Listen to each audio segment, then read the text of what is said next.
is on the agenda and the future of our county. We thank you for the blessing of living in America. May we never take that for granted. We thank you for the blessing of this county, and may our county continue to become stronger and stronger and make a difference in your name. Thanks for Jesus, your son. It's in his name that we pray. Amen. Let's continue. I like the allegiance to the flag of the United States of America and to the republic which stands one nation under God, indivisible, with liberty and justice for all.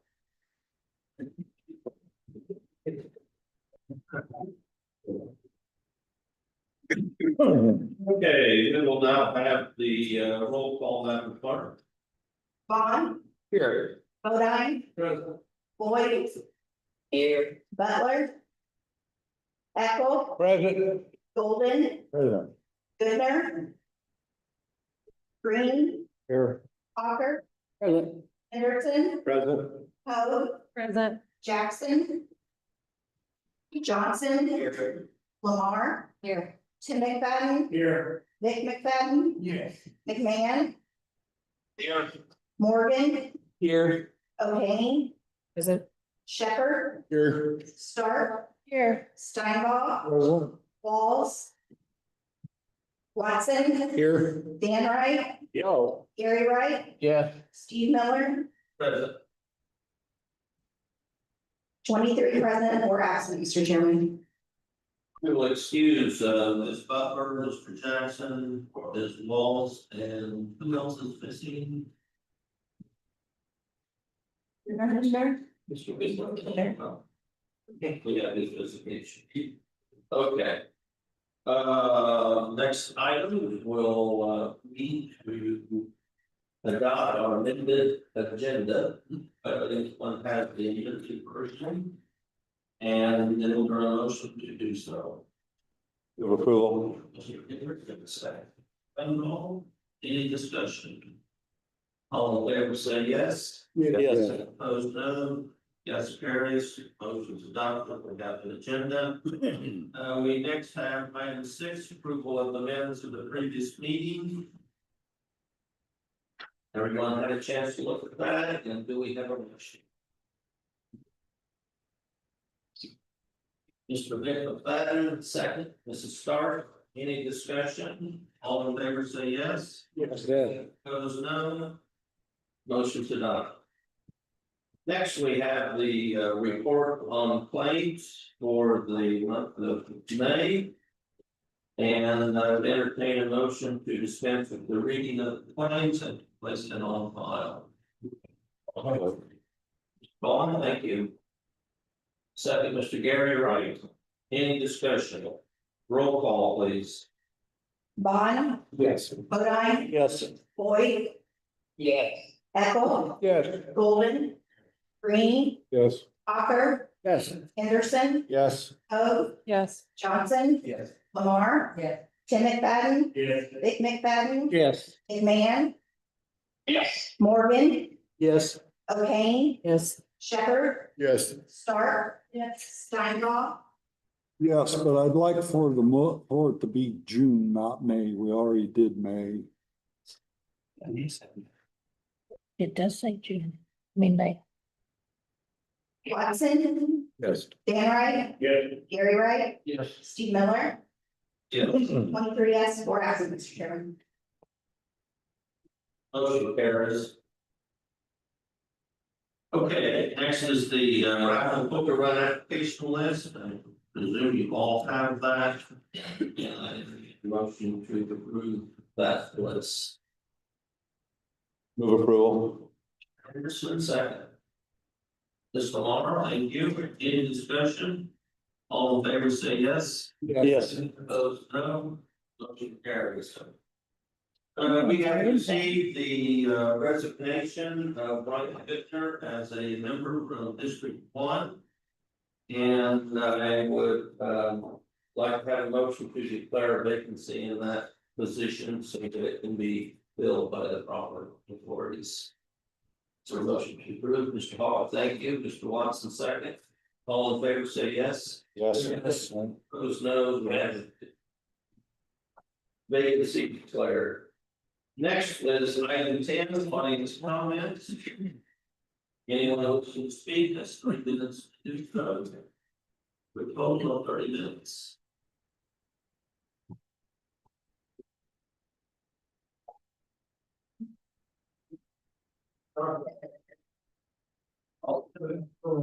And we still want the chair taken care of. That would be nice.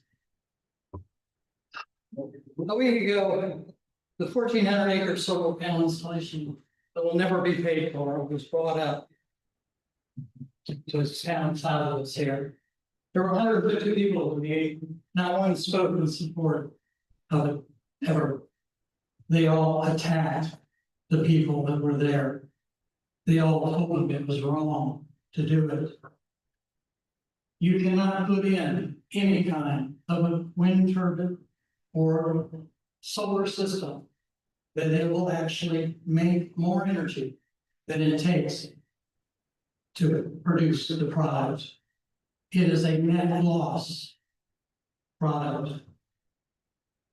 At the point we were hopeful that the talking points were going to go our way, the early verbiage on renewables was good. But changed as they got closer, the finding breath omitted both turbines and solar installations. So this big thing that you saw with the holiday was simply a scam. They voted to keep them forever, basically. So we're right back to where we started. Talk about a big industry intent upon destroying us all. But our leadership and having them proudly claim leadership on us. They're putting these in everywhere, and you can't stop them. You can't control it. There was one person who voted no, do not put them in. One person out of all of you. There was one person that stood up on their own and said it. You all, but a couple of you laid down and submitted yourselves to the wind and solar people. You're now no longer standing with youth, but have become submissive to them. You've become the reason why we are now submissive to them. You have submitted yourselves to them. You have said yes. Put more of them in. They will end up destroying you. They will end up destroying us. There are people that will take and drive out among the turbines that are here, and they talk about how lousy they feel afterwards. They are destructive. They are all destructive. And you all are going in for head over heels, saying, yes, give me more. Hello, my name is Tanya Hill. Most of the room know who I am, and this proposed solar project that is coming to Catlin is literally hitting home. My husband and I built a house 25 years ago because we love the land and the scenery that we have. We love seeing the deer, the fox, and all the animals around. Well, this is going to destroy it. And this literally hits home with me because I myself, as a cancer survivor, and every single household on our road has now been diagnosed with cancer. So I'm just here to state a few things that I've been doing my research on, and I will be referencing ordinance 23-0509, the commercial and solar energy facilities. And I am referencing page 12. Section 7, hearing the facilitator, or sorry, section 8, wind and solar committee. I noticed on here that it says the committee shall appoint by county board chair and shall consist of representatives of the following. A, Vermilion County Highway Engineer. B, Vermilion County Health Department. C, Vermilion County Emergency Management Director. And D, such at-large community representatives or county employees as they are required, as they may be appointed by the county board chair. What bothers me is I believe, and I hope that I think I've done my homework. There has been nobody representative from the Vermilion, representing the Vermilion County Health Department. That's really bothersome. We need to know the environmental effects of these solar panels coming into our ground and our property. It's not good. I'm not gonna stand up here and preach that to you, but please do your homework, and I would really appreciate it if you could find somebody from the Vermilion County Health Department to serve on this committee. The other thing that I'm citing from the same ordinance on page 13. I have talked to a handful of county board members and have been told that they really have no say. So on page 13, I have underlined and highlighted. It states the decision to grant or deny a permit application is within the sole discretion of the county board. So with that said, I've also been told that our state's attorney has been forcefully telling everyone that they have to vote for these projects. They're going to be sued.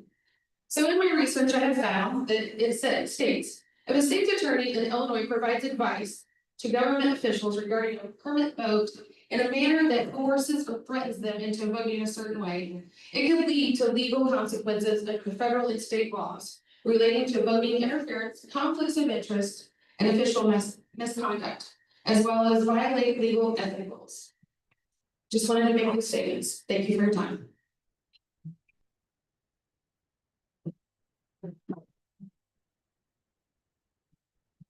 Hi, my name is Patty Jones. My husband and I are residents of Catlin Township. And if approved, if the solar project is approved, we will be surrounded on 3 sides by this proposed 1,400-acre solar farm. And therefore, we will be directly negatively impacted by loss of property value, crop damage from encroaching wildlife, potential life-threatening health issues, well water contamination, and wildlife and environmental issues. We and many others here tonight have gone to our local boards for information and have received no answers to our questions or concerns. We are very concerned by the lack of transparency coming from the Catlin Village Board and are here to request your help and guidance.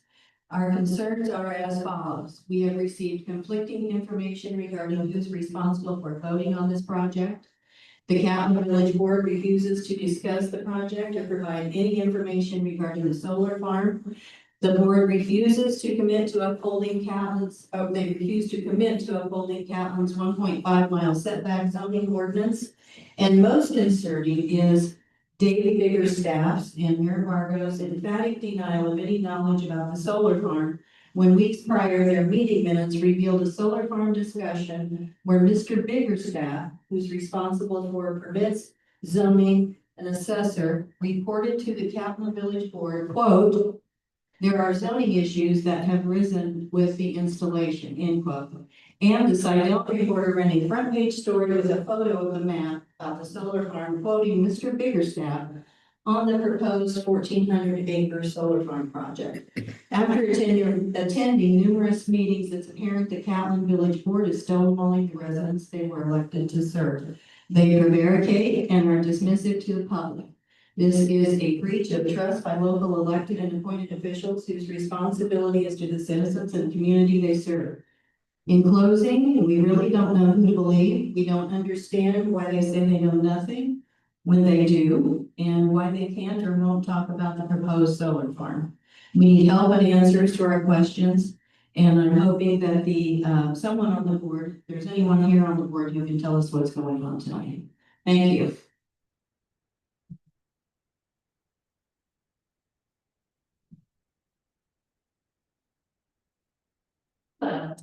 My name is Lisa Conroy. Just want to give you a little history. I've been in healthcare for 30 years. I've worked closely with regulatory, complex regulations that's in the healthcare field. And in regards to that, I see that there's a lot of those relations. So I've done some research here, and I think that maybe it's on the air or whatever, but the fact is the big controversy is the fact that the ordinance, the Vermilion County ordinance, there's a discrepancy between the 1.5-mile extraterritorial zoning provision and then that of our local ones. And if you read in through the Public Act 1/2/1123, there's nothing in there that states that had to be struck out. from the ordinances as it currently states. So by doing that is where the conflict has come in now and is raising a lot of controversy between differences and discrepancies between both entities who have zoning privilege on this. The impact on this is on as being local residents would be permanent after the rural character of the land is changed. You know, we all live out there for a reason, and why we established ourselves out in the country was for a reason, or outside the city limits. And we value that very deeply and would like to see that continue. So I just like you to review the whole stipulation between the 1.5. If it is the 1.5, if it was in the Vermilion County wind and solar ordinance like it originally was, that would solve all issues. We're not against these solar projects. It's just a matter of where are they placed. And those stipulations definitely would have been within the grounds to make it all. So, thank you.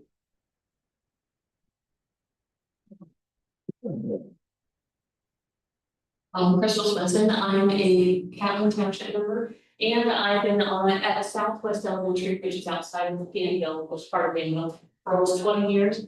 I want to discuss about the whole solar project that my concerns is like with the children out in Southwest, what this would do for their educational ability, even with the solar project. Because before they could see the farming growing and everything outside of our land where we could actually watch the tractors and things like that, versus seeing just gates and fences up and everything where they are ruining the farm ground.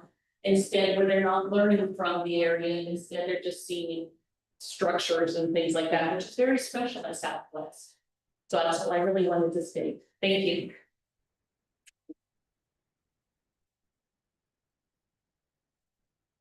Good evening. My name is Alex Sarens. I'm speaking on behalf of Vermilion County Watchdog. We're here tonight to oppose the reckless and irresponsible push to turn over 1,400 acres of prime Vermilion County farmland to an industrial solar operation under a 30-year lease. Let me be clear, this is not about clean energy. It's about a pattern of secrecy, deception, and corporate favoritism that has taken root in this county. The people are tired of being left in the dark.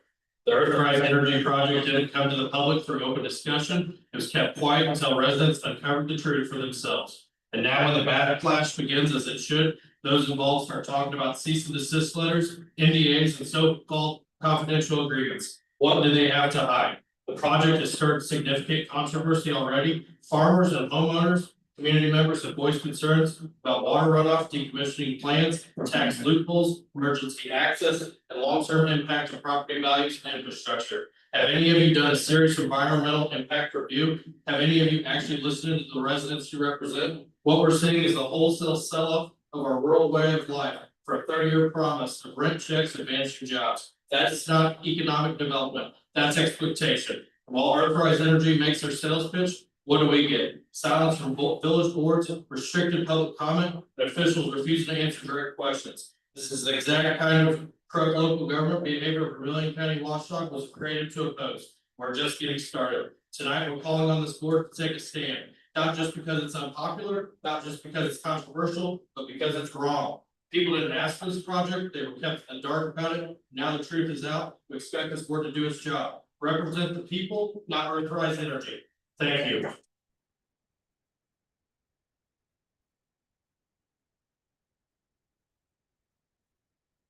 You know, I really wasn't gonna talk, but while they were talking, I was getting my calculator going. For those of you that don't know, this would stretch all the way from Dollar General, which is just north of Catlin, all the way to Tilton. So there's 1,400 acres. I changed that into square miles, and it's 2.188 square miles. How do you compare that? The only thing I could find was Westville, and the area of Westville is smaller, 1.68 square miles. So this project is larger than the whole village of Westville. Thank you.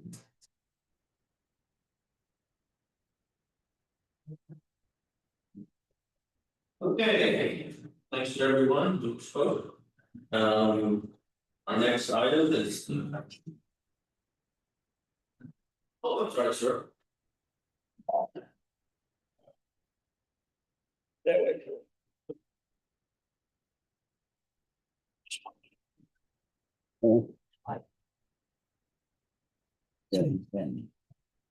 That's a better. You come before us. Yeah, we.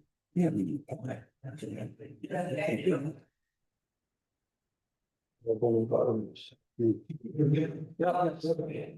name is Chris Platt, and I live here in Danville. But I have some questions in reference to the animal control building out on Tilton County. As I understand it, we've had all kinds of problems over the last year out there, if not long, well, I know it's longer. In reference to air conditioning, the electrical, and the total regards to that building. As you know, we've had excessive heat in the last 3 weeks or so. And I would hate to be an animal living in that building.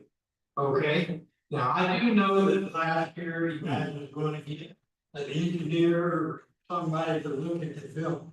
Okay, I don't know what is the status of the building right now in reference to, is the county going to do anything in regards to repairs, replacing, or whatever to the building? In regards to the electrical in the building, if it's going to be brought up to date, so that the staff out there can have everybody in a cool environment. And it also is the engineering fees going to be taken from ARPA money, or where is the engineering fees coming from? And I know that the county is going to say, well, it'll cost them less money. Well, my question is, if we have a concern about cost, we've got all these windows out front here along Vermilion Street that you've got plywood sitting in front of right now. What are those windows costing? And why couldn't the animal killer have been fixed before worrying about not worrying about your windows? And that's what I have to say. Thank you very much. Thank you.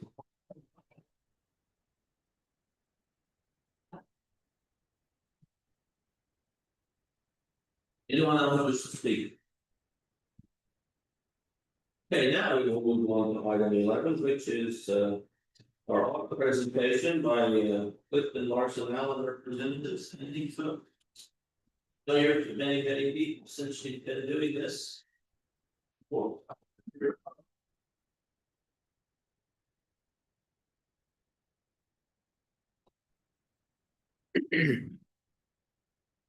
Thank you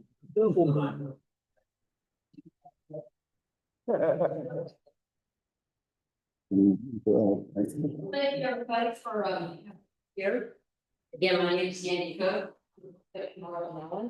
I also have Dora Catholic with me. She is the in charge senior associate on the engagement. Appreciate the opportunity to talk and give the summary of the audit results. What you have in front of you is the financial statements, the government communication letter, and then also this handout. This is what I'm going to go over. It's a summary of the audit itself. So if you change, turn a couple of pages, the first couple of pages is information about the firm, CLA Romulus, what the rise are values. But if you turn to the page that says agenda, those are the talking points that we're going to go over. It includes the scope and process of the audit, the opinions, communications, some financial highlights, as well as some insights and upcoming changes. So looking at the audit scope, that includes issuing an opinion on the financial statements themselves, communicating any internal control findings or issues within under the government auditing standards. That report is included in the financial statements, as well as a report over the internal control over compliance under major federal programs. That is a single audit report that also is included in the financial statements. There's also a governance communication letter that is issued with the audit. And then finally, the data collection form filing that is done with Federal Clearinghouse that is connected in connection with your federal audit. And then the annual financial report that the filing with the state comptroller.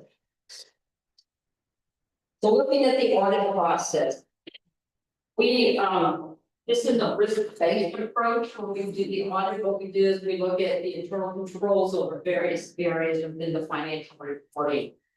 We look at different criteria, whether it's a complex area, a significant balance, or maybe a new standard is applicable to that area.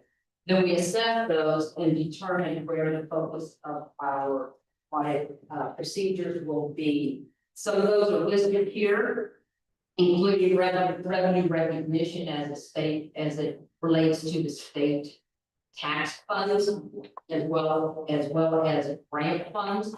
Significant estimates that are included in the audit include workers' compensation and OPEB liability, and then the other areas that are noted here as well. Next, the audit opinions over the financial statements and the federal report. Single audit report, both of those were unmodified or clean opinions. That's what you want to strive for each year. Just gonna throw out a couple of numbers here real quick, some financial statement information. The total net position for the county. This includes all funds throughout the county. At the end of the fiscal year 2024 was $93.2 million. That was an increase of about $7.3 million for last year. Your total federal award expenditures total $6.6 million. The major program that was tested was the ARPA funds. That is the state and local fiscal recovery funds. That was about $5.5 million and accounted for over 8% of the total federal expenditures. Looking at the audit finding that was communicated, there was one open financial statement that related to the financial statement preparation, as well as the necessary adjustments, the cash flow accrual adjustments for modified accrual and the full accrual basis, and then some correcting adjustments for the reporting package. Single audit testing resulted in no exceptions, so there were no findings for a single audit this year. The governance communication letter, as I mentioned, that is required by the standards. A couple of things that I just wanted to point out there. There was the ASB 100 that was applicable to the county this year. There's two pieces to that applied. The first was changes to or within the financial statements. That relates to there's major funds. If you were to look at the financial statements, you have your major funds on the face of the statement. They're showing it. Each line has their own column. Anything else that is smaller, non-major, is in writing schedules in the back. This year we didn't have a fund that met the criteria to be a major fund. So you would see that there was some changes as far as where that net position or that fund balance was last year, and then moving it up into its own column this year. The second item was a correction of an error as it relates to some capital assets that did not get capitalized from the prior year, as well as some assets that were removed from the listing that were added in this year. As I mentioned, estimates are a significant area for the audit. There are two estimates: the workers' compensation liability, as it is determined or calculated by the third-party administrator, and then the estimate for your other post-employment benefit, your OPEB liability, which is calculated by an outside actuarial study. Looking into some of the numbers, your cash investment, you'll see quite the decrease from last year, from 65 million down to 54, just under 55 million. Most of that, keep in mind, relates to the ARPA funds. You had $5.5 million in expenditures this year. So that cash that was advanced when the funding came out to you was sitting in your cash investments this year. That was spent, so that you would expect that cash investment balance to go down. Looking at your net position, there's three different categories. Your net investment in capital assets went from a little over 15 million up to $20.5 million. That includes not only that restatement that I mentioned of about 1.6 million, but also you had about over $5 million in additions.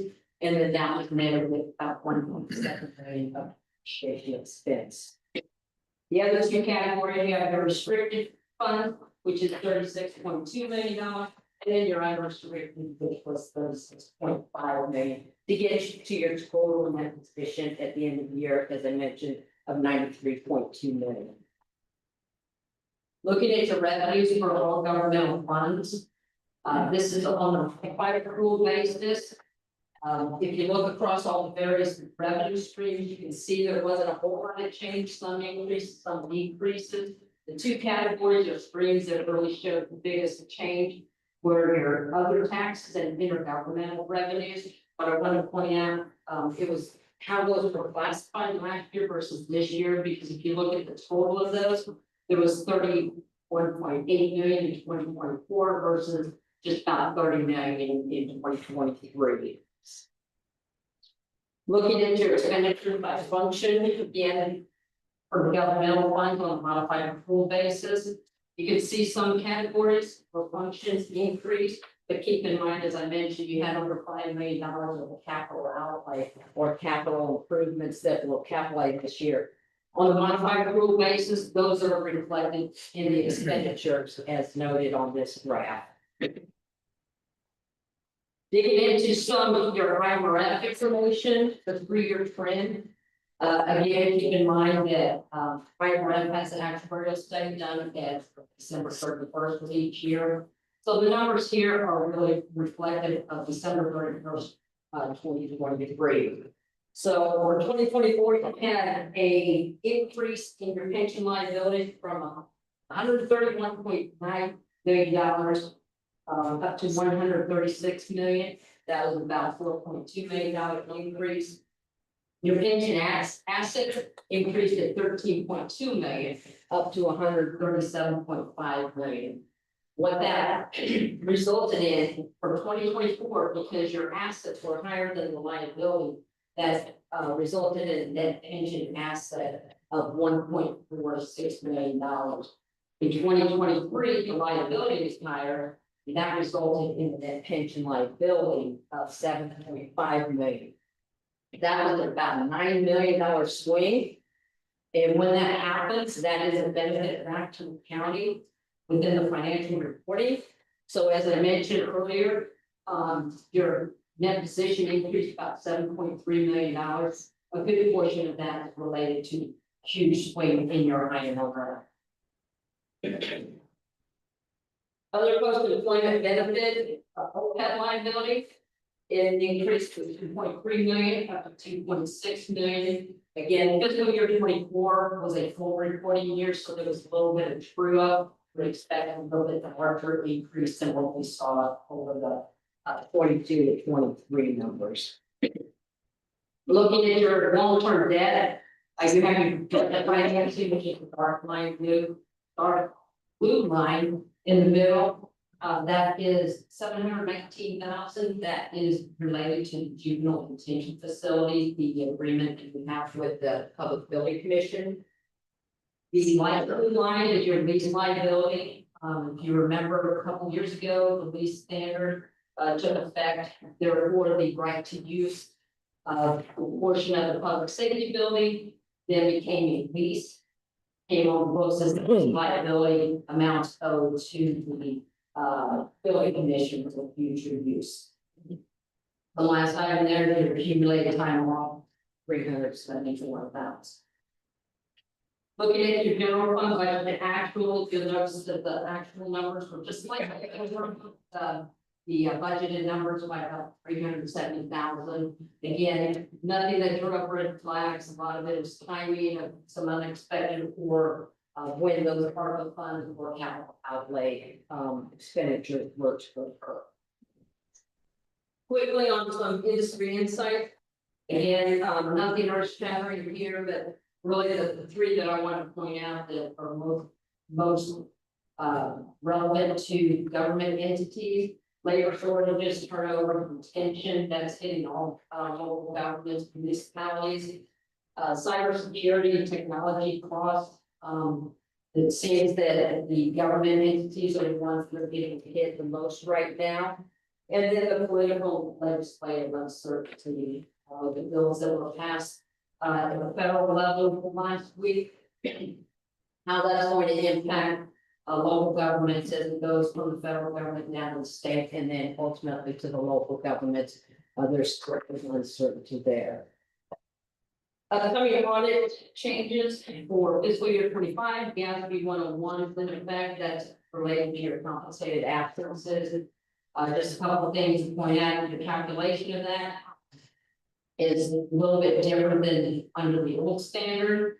And that standard is retrospective. What that means is not only is 2025 have to be calculated under the new standards, but also 2024 to see if there's any restatement of prior transition. The last couple pages, there's a code there you can scan, take you to the CLA site, give you some information articles, details about anything from municipalities, local governments to personal information if you so desire. With that, I'm going to open it up for any questions on anything that questions on or did not, or any feedback that you can give us and for the performance that we have. Do any of the board members have any questions of Mrs. Cook? The finance committee got the same report last night. I think one more time I might be able to help give them. They did a great job. Thank you so much. And if anybody does have questions later, please feel free to give me a call. My information is on the very last page, phone number, email address. We can set a time to go over any questions, concerns. Also want to take the opportunity to thank everybody within the audit process throughout the county, all the departments, individuals. There's a lot of information that we gather, requests from a lot of different people. And then a lot of subsequent or follow-up information, inquiries, and clarifications. So I do want to thank everybody for the timeliness of getting us the information. That helps us through the audit process a lot quicker. As noted, we were able to issue financial statements a lot earlier than we had in the previous year. So thank you to everybody involved. I know there's been a lot of work for our county auditor, Betsy Carter, and the board office, and this is not a short process. There's a lot of information that goes into this, and we appreciate your brilliance. Thank you so much. Okay. We will next take up item 12, which is a resolution regarding the 2026 calendar year legal holidays for Vermilion County. Most of these are pretty well routine. We did have one that we had a little bit of opportunity to make a decision on, and we decided to go with the 14th vacation day as the 24th of December. And I remind you, this is not for 2025, it's next year, but the list is before you. We would like to have a motion to approve this holiday list. It can be formally approved. Mr. Bozon, thank you for your motion, and Mr. Morgan, thank you for seconding. Do we have any discussion? Okay, all in favor, say aye. Aye. Opposed, no. Motion is adopted, the resolution is approved, and now we're ready for Mr. Hawker on item 13.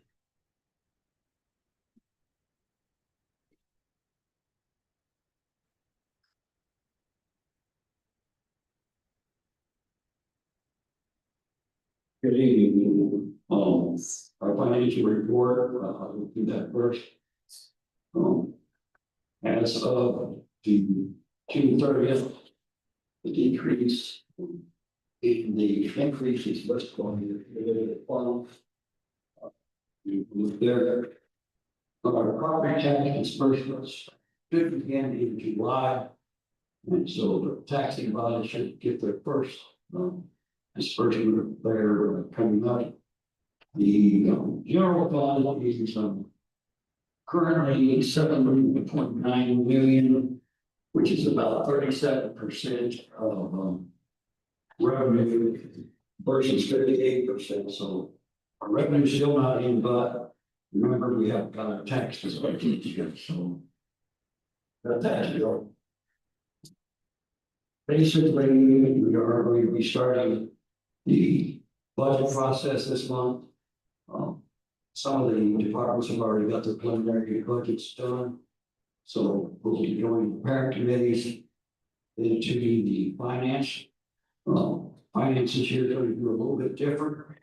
We are not going to take the whole budget in one night. And as they're passed, that our parent committee will be assigned to the finance. So the finance can actually take time to look at the individual budgets rather than trying to do the whole budget in one night.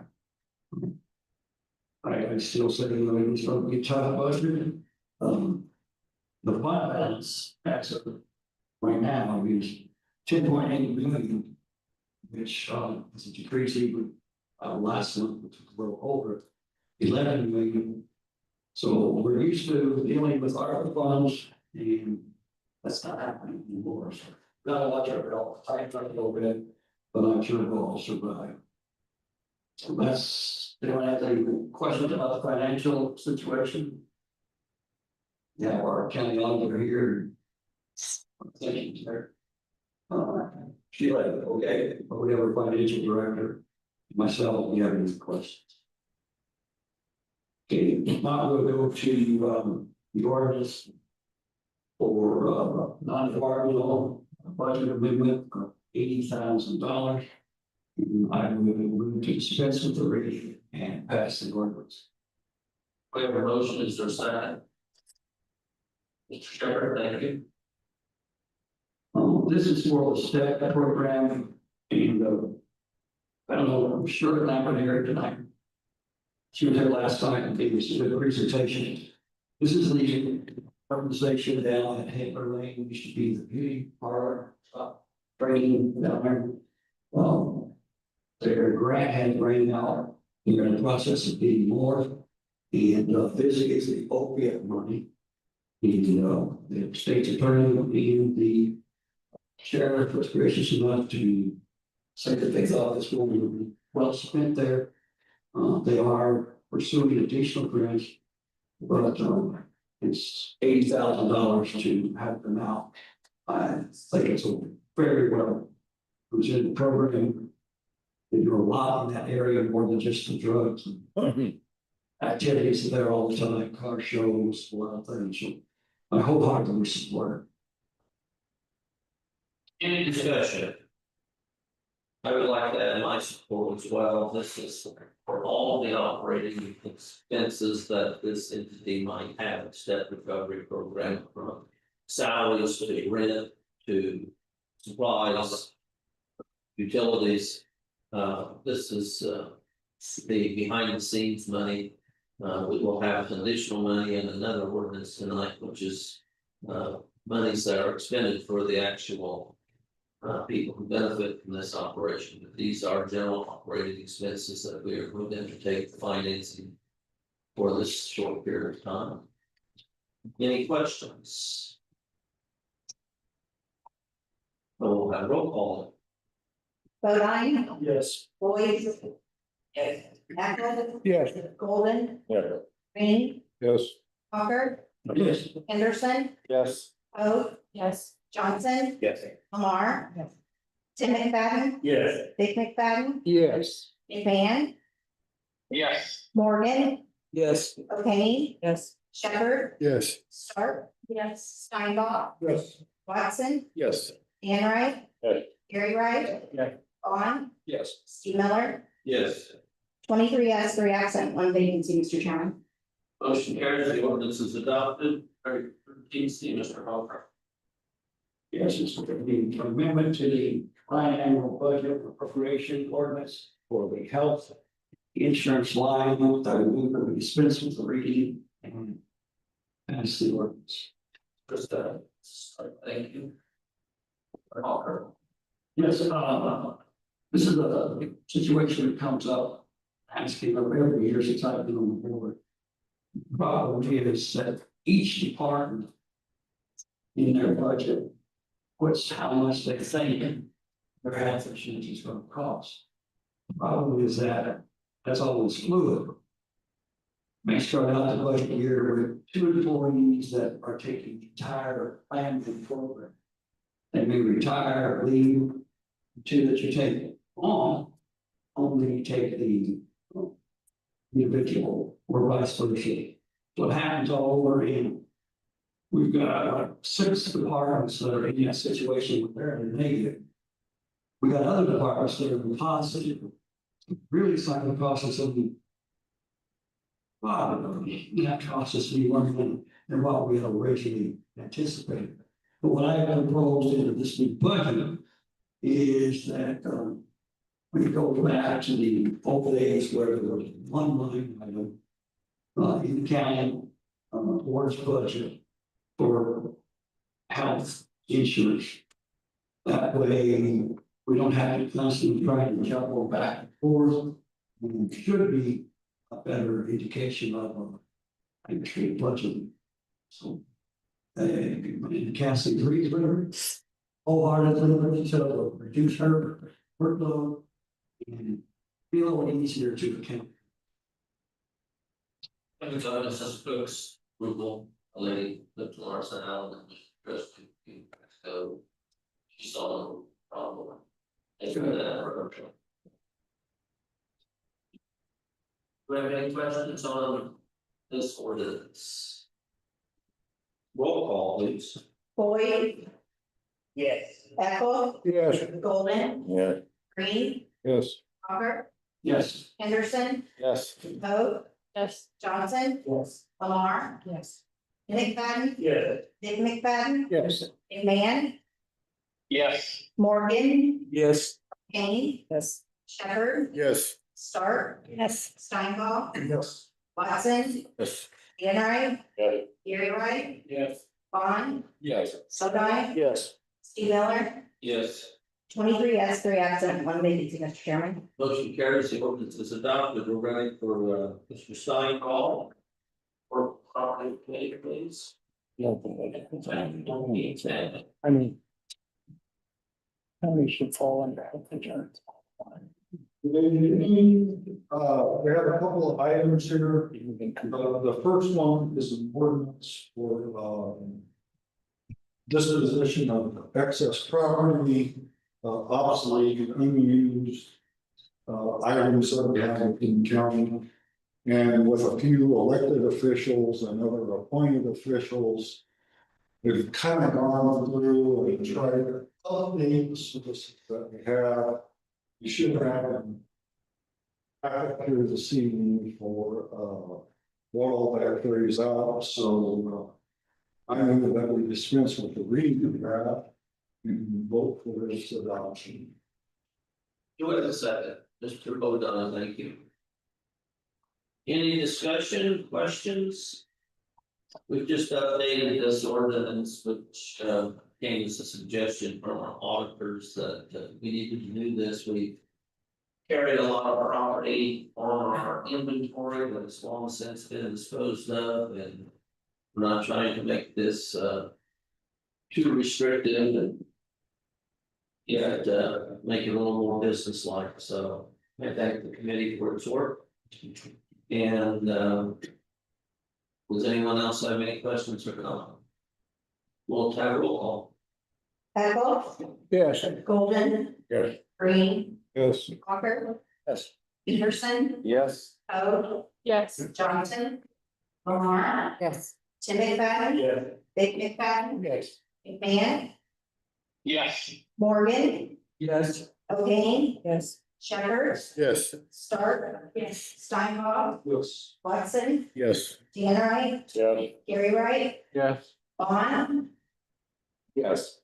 Bodine, Yes. Boyd, Yes. Steve Miller, Yes. 23 yes, 3 absent, 1 vacancy. Motion carries, the ordinance is adopted.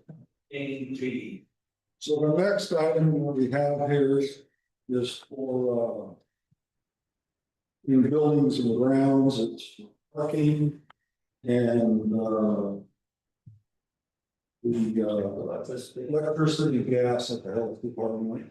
And the balances that carry into 2024 we're into 25 that we weren't billed for in 24. So we gotta kind of take care of that and just need to ask for more money to pay for that. So I asked for the dispense of the reading and then we approved. Sir, second to that. Mr. Moore, thank you. So the long and the short of it is, part of this is rent that we've now started paying on the employee parking lot south of the Wolford Hotel, Wolford, whatever it is. And the fact that we had 14 months of billing instead of 12 months this fiscal year for the electricity bill. So we'll find our point explanation. Any questions on the motion? Or roll call, please. Golden, Yes. Green, Yes. Parker, Yes. Anderson, Yes. O, Yes. Johnson, Yes. Lamar, Yes. Tim McFadden, Yes. Dick McFadden, Yes. McMahon, Yes. Morgan, Yes. O'Kane, Yes. Shepherd, Yes. Stark, yes, Steinbach, Yes. Watson, Yes. Dan Wright, Yes. Gary Wright, Yes. Vaughn, Yes. O'Dine, Yes. Boyd, Yes. Ethel, Yes. Steve Miller, Yes. 23 yes, 3 absent, one vacancy. Motion carries, the ordinance is adopted, thank you, Steinwell. Next is item 15A, Ms. Hope.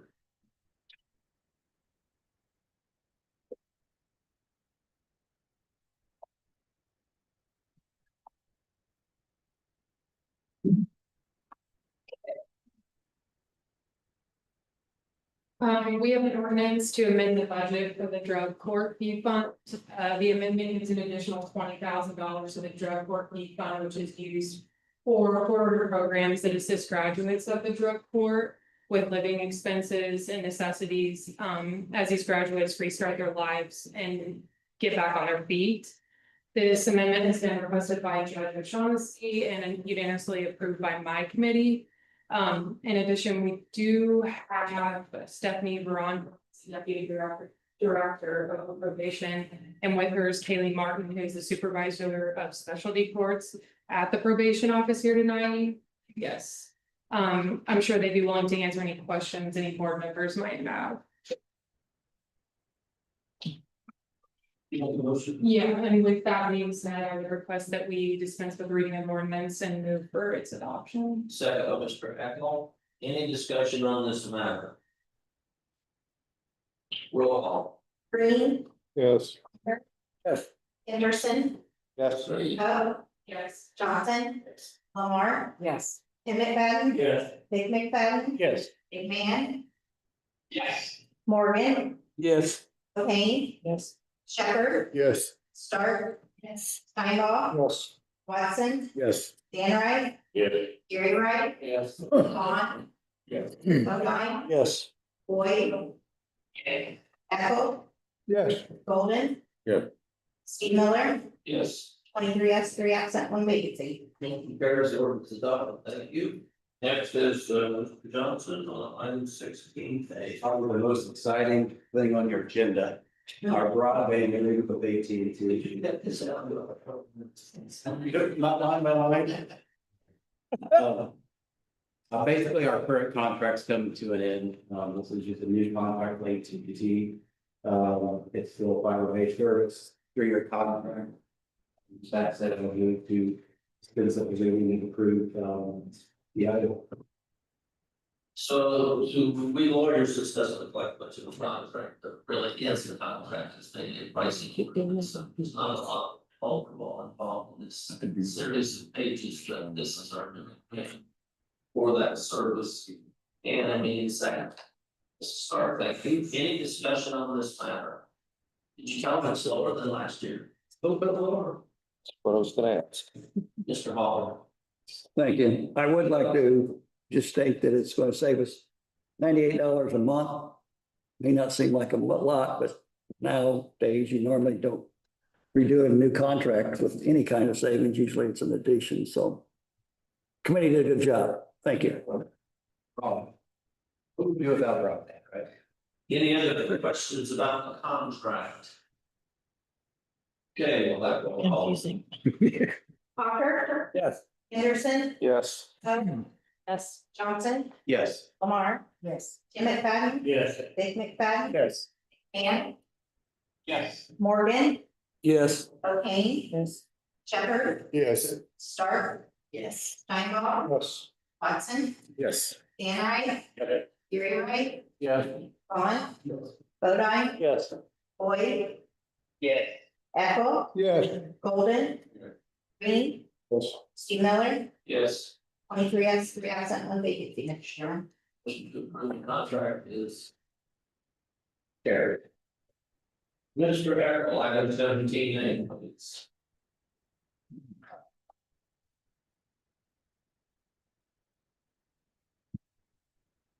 Transportation Committee has the resolution here for the county engineer salary.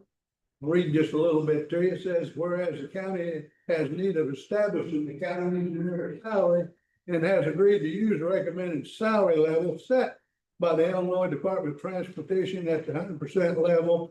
Whereas such an approach allows the county to transfer federal surface transportation money to pay 1/2 of the county engineer's salary. It has been recommended by the Transportation Committee. Got anything? You make the motion, Mr. Yes, I did. I move we dispense with reading, vote for its passage, Mr. Chairman. Let's see a second by Mr. Dan.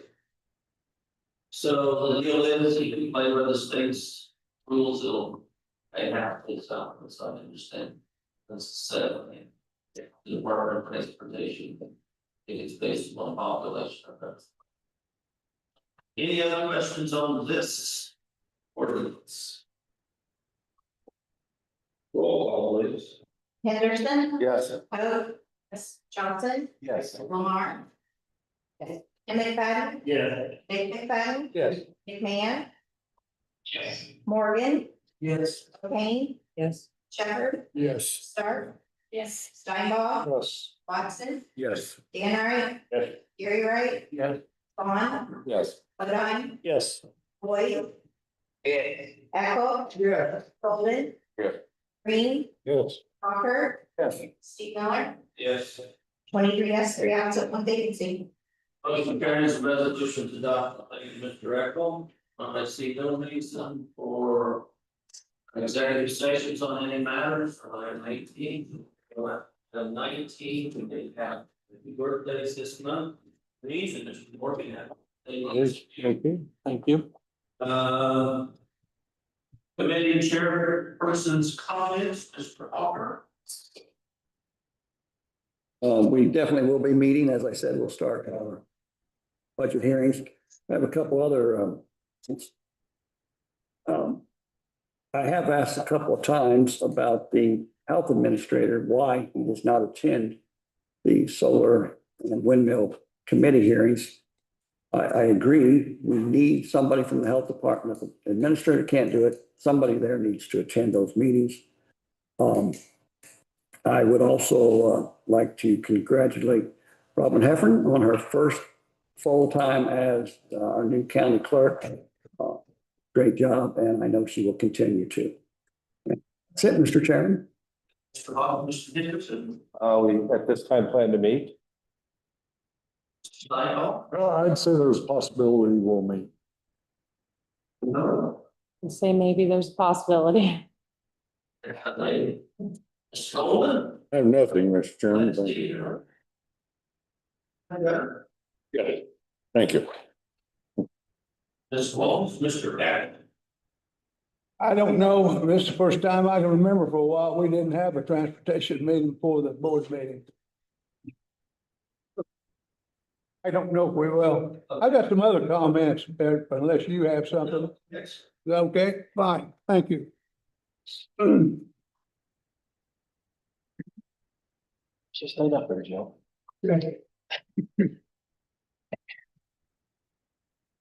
First thing I'd like to do is I'd like to address you people from Canton. I appreciate you coming. I know exactly what you're going through because I live in the community south of here, Side Hill, and we're going through the same thing that you people had. And so I commend you for coming tonight And anything that I can do to help it, I'll be more than glad. One of the things is that I like you as the watchdog there. I appreciate your zeal, and that's what we need. We need to get a kick in the butt on this. I will tell you, and maybe you've already heard it, but I will tell you a couple of things, why there is so much trouble. The trouble being is, there was nothing said, and everything was going on fine until our illustrious governor and his henchmen in the Senate and the House of Representatives decided to make a bill that the county boards could not vote down anything. They had to vote, but you can't vote down their coming in. And so the thing that I say to you, if you guys will work with us, we'll work with you. Some of our group is here tonight, and I just think that if we work joined together, that we can do a lot. But we've got an uphill battle by fighting the governor and all those people over there. But in my own little weak mind, which is very weak, as you'll find out as I go along, a little weak mind is, it's just hard for me to understand how one part of the government can tell another part of the government that you can't do this. And so just keep in mind, I've told the board and some of the people from my district that I'll vote no. And I will vote no, because I just think it's wrong. And you people down there have got a lot against you over there. But one of the things that is against is these people prey upon absentee landowners. That's what they did. The Latter-day Saints aren't, in the area except for the farmers. So they hit on them kind of people. So if we work together, we can accomplish a lot. I don't want to take a lot of your time, but I do have another thing, Mr. Chairman. I'm just a little bit upset about the way that we picked the new personnel at the health, or not the health, but the whatever. You can see my mind's not good, but anyway, I just don't quite understand when we have a board member who has been a member from April in 3 months, why that we pick him to run the department when he has no experience, no leadership. He was a deputy sheriff, and to my knowledge, he has no leadership qualities. And here we are, one of the things I want to talk about is, you said it was an interim in your article. If I read it right in the paper, it was an interim, which Mr. Webster says it's a period of time between meantime or temporary meanwhile. And so, the one thing that I have written down here, a couple of things, the next, I will want to bear with me, rumor. Hearsay, talk about based on definite knowledge on different things, and says to put about rumor. And there's rumor going around, and maybe we need to clear it up tonight. The rumor is that we're hiring a man with no ability or no experience, and you just fire or let go, maybe is a better word, let go of somebody that we put in 5 years ago the same way. And so don't understand that, why we're doing that. And one of the things that I've got in here is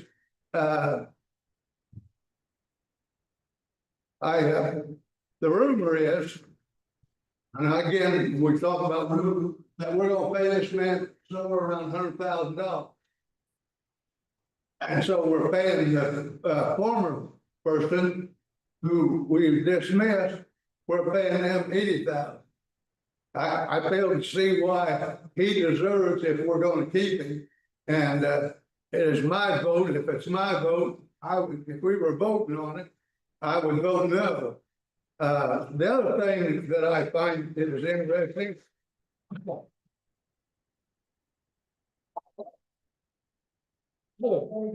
Interesting is there has been some rumors around that the committees need to meet and everything, together and everything. And to the best of my knowledge, and we can clear this up, when you started this, thing to fill that seat, the health and education, I'm Mr. Henderson, Mr. McFadden, Mr. Bodine, Mr. Lamont, Ms. Ho, Mr. Wright, and Mr. Floyd. Were they not included in helping with this decision? And I see it as none. One of the things too that I found out was that it wasn't posted. They said it didn't have to be. Then I find out, yes, it does have to be. And so you posted it. Might say, why am I doing this? Well, the biggest reason I'm doing it because I think there's a man in my district who can do the job a lot better. And so he has sent you, I think, he told me that he was sending you his recommendation or his whatever. Thank you. To you. And I don't know if you got it or not, but he sent it to you in your email. And so I just think, and I don't want to be critical, but I just think that we didn't do a very good job of trying to appoint somebody in a job that is tough. And there's talk about how bad it is out there. Well, it wasn't bad 5 years ago that I know of. So there's just different things that are going on that I have a lot of problems with. And so thank you for your time. Thank you.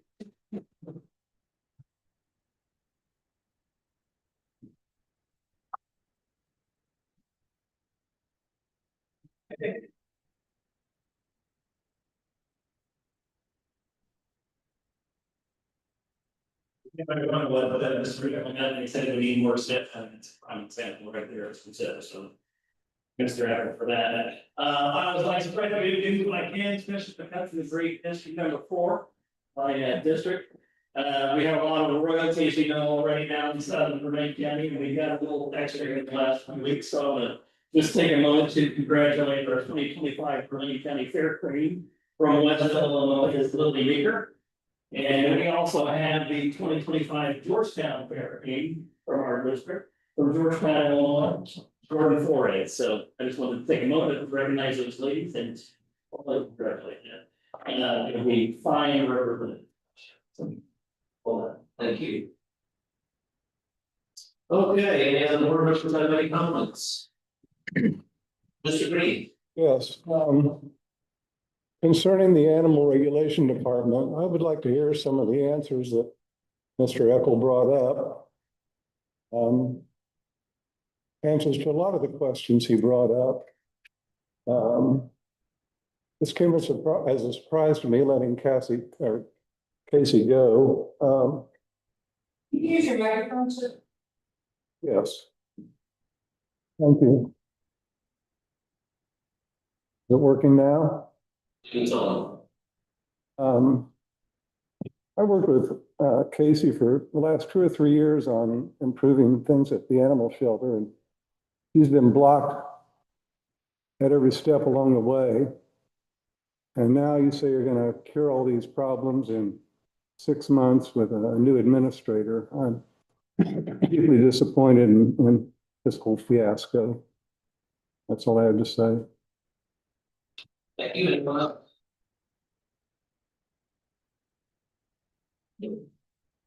On my comments, I wanted to talk about the Tucson Tree project briefly at the beginning here. We have nearly completed the work at the health department. We are waiting some light fixtures for the restrooms, and then that project will be completed. With regard to the Garmin Vermilion County Courthouse, we're told that all the HVAC has been completed. All windows have been completed.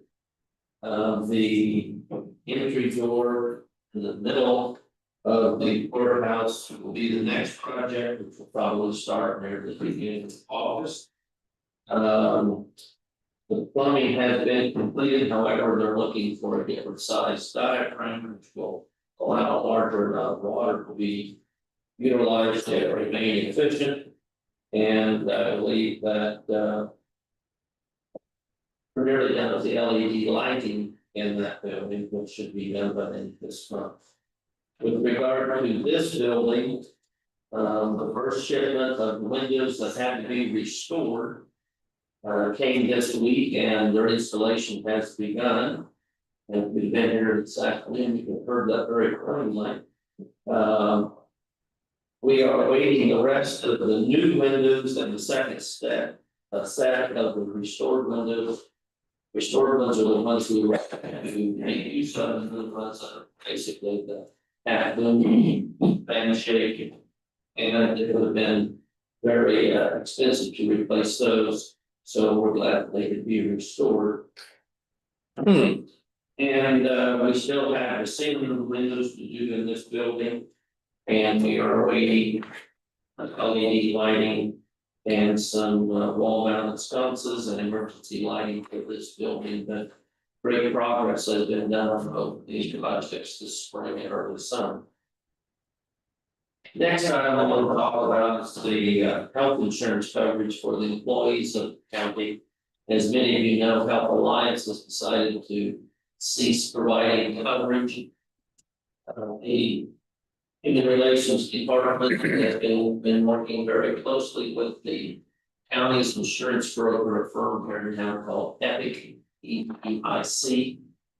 And they are a national firm, local office here. They provide service for City of Danville, DAC, Watchfire, a few other notable members of the community. And the bottom line is that Blue Cross Blue Shield is the 900-pound gorilla in the room. There are other providers, but they have the most broad network of providers that our employees would want to make use of.